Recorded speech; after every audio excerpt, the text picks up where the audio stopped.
இந்த பேச்சு உருவாக்கங்கிறது வந்து நிறைய பேர்த்துக்கு இப்போ இல்லை. இப்போ நீங்கள் கொஞ்சம் சிரமப்பட்டதுனால தெரிஞ்சதுனால வந்துட்டீங்க.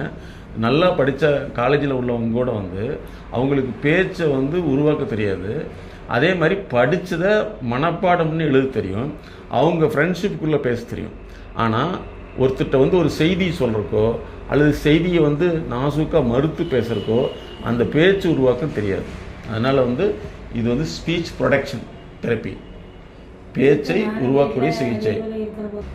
நம்ம பேசுறது அப்படிங்கிறது வந்து ஒரு பொருளை பார்க்குறோம், அந்த பொருளுக்கு பேர் தமிழில் உள்ள பேர் எடுத்துக்கிறோம், அது எப்படி இருக்குதுங்கிறத அதனுடைய தன்மைகளை விவரிக்கிறோம்.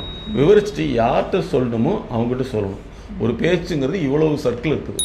அப்போ இவங்களுக்கு என்னென்னா அதை பார்ப்பாங்களே தவிர அந்த பொருளுக்குண்டான பெயர் சொல், அதனுடைய செயல் சொல், அது வினை என்ன செய்யுது, அது எதுக்காக யார்கிட்ட சொல்லணும் அப்படிங்கிறது அந்த சர்க்கிள், அது ஒரு சைக்கிள் வந்து கட்டாயம்.